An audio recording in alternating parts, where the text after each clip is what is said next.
Praise the lord. ఈరోజు దేవుని వాగ్దానము, దేశములోనున్న సమస్త జనులారా ధైర్యము తెచ్చుకొని పని జరిగించుడి, నేను మీకు తోడుగా ఉన్నాను. ఇదే సైన్యములకు అధిపతియగు యెహోవా వాక్కు. హగ్గై గ్రంథము 2వ అధ్యాయము 4వ వచనము. సహోదరి సహోదరులారా, ఇది ఇజ్రాయేలు ప్రజలకు దేవుని నుండి వచ్చిన సందేశం. హగ్గై గ్రంథం ఇజ్రాయేలు ప్రజలు ఆధ్యాత్మిక మరియు భౌతిక క్షీణతను అనుభవిస్తున్న సమయంలో వారికి అందించబడిన 4 సందేశాలను కలిగి ఉన్న ఒక చిన్న ప్రవచనాత్మక పుస్తకం. ఇజ్రాయేలీలు బబులోను చెర నుండి తిరిగి వచ్చిన తర్వాత వారి జీవితాలను మరియు వారి దేశాన్ని పునర్నిర్మించడానికి ప్రయత్నించిన తర్వాత ఈ పుస్తకం వ్రాయబడింది. ఈ ప్రత్యేక వచనంలో దేవాలయాన్ని పునర్నిర్మించే బాధ్యతను అప్పగించిన ప్రజలను, ప్రత్యేకించి వారి నాయకులైన జెరుబ్బాబెల్ మరియు యెహోషువాలను ప్రోత్సహించడానికి మరియు బలోపేతం చేయడానికి దేవుడు ప్రవక్త అయిన హగ్గై ద్వారా మాట్లాడుతున్నాడు. ఇది జెరుబ్బాబెల్ మరియు ఇజ్రాయేలు ప్రజల యొక్క నిరుత్సాహాన్ని మరియు అలసటను దేవుడు చూశాడని తెలియజేస్తుంది.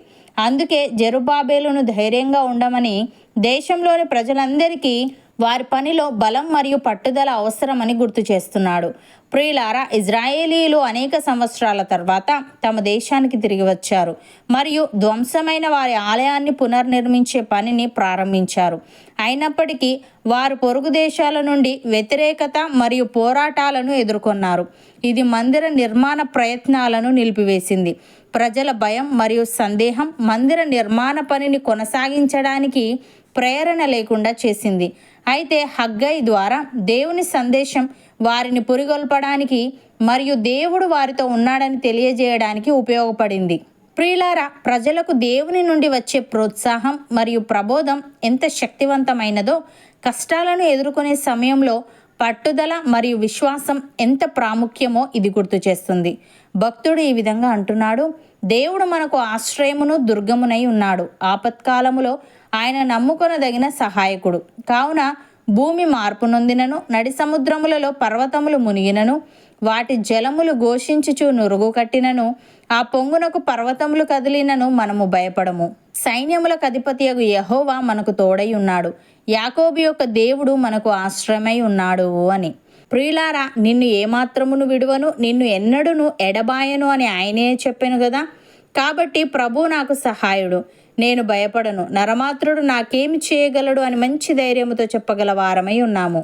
అపోస్తలుడైన పౌలు తిమోతికి వ్రాస్తూ ఈ విధంగా అంటున్నాడు: నా కుమారుడా, క్రీస్తు యేసునందున్న కృపచేత బలవంతుడవు కమ్ము.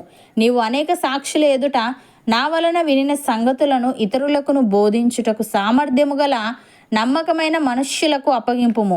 క్రీస్తు యేసు యొక్క మంచి సైనికుని వలె నాతో కూడా శ్రమను అనుభవించుము. సైనికుడెవడును యుద్ధమునకు పోవునప్పుడు తను దండులో చేర్చుకొనిన వానిని సంతోషపెట్టవలనని ఈ జీవన వ్యాపారములలో చిక్కుకొనడు. మరియు జట్టి అయిన వాడు పోరాడినప్పుడు నియమ ప్రకారము పోరాడకుంటే వానికి కిరీటము దొరకదు. పాటుపడిన వ్యవసాయకుడే మొదట ఫలములలో పాలు పుచ్చుకొనవలసిన వాడు. నేను చెప్పు మాటలు ఆలోచించుకొనుము, అన్ని విషయముల యందు ప్రభు నీకు వివేకం అనుగ్రహించును అని. సహోదరి సహోదరులారా, ప్రభు యొక్క మహాశక్తిని బట్టి ఆయన యందు బలవంతులై ఉండుడి. మీరు అపవాది తంత్రములను ఎదిరించుటకు శక్తిమంతులగునట్లు దేవుడిచ్చు సర్వాంగ కవచమును ధరించుకొనుడి.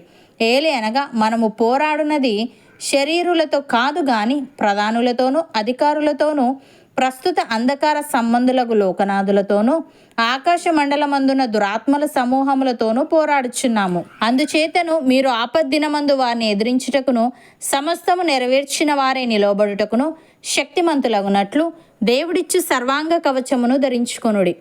అవును అన్నవారు నాతో పాటు ప్రార్థనలో ఏకీభవించండి. పరిశుద్ధుడా, ప్రేమగల తండ్రి, ధైర్యము తెచ్చుకొని పని జరిగించుడి అని, నేను మీకు తోడుగా ఉన్నాను, ఇదే సైన్యములకు అధిపతియగు యెహోవా వాక్కు అని నీ ప్రజలను నీవు ధైర్యపరిచావు. తండ్రి, నీకు స్తుతులు. దేవ, భూమి మార్పు నొందినను, నడి సముద్రములలో పర్వతములు మునిగినను, వాటి జలములు ఘోషించుచు నురుగు కట్టినను, ఆ పొంగునకు పర్వతములు కదిలినను మేము భయపడక, సైన్యములకు అధిపతియగు యెహోవా మాకు తోడై ఉన్నాడు, యాకోబు యొక్క దేవుడు మాకు ఆశ్రయమై ఉన్నాడు అని ధైర్యముగా చెప్పేవారంగా ఉండుటకు సహాయము దయచేయమని, నీ యొక్క మహాశక్తిని బట్టి నీయందు బలవంతులమై అపవాది తంత్రములను ఎదిరించుటకు శక్తిమంతుల మగునట్లు నీవిచ్చే సర్వాంగ కవచాన్ని ధరించుకునే వారముగా ఉండుటకు కృప చూపమని, అన్ని విషయములందు వివేకమును మాలో ప్రతి ఒక్కరికి నీవే అనుగ్రహించమని యేసుక్రీస్తు నామములో ప్రార్థిస్తున్నాము తండ్రి. ఆమెన్.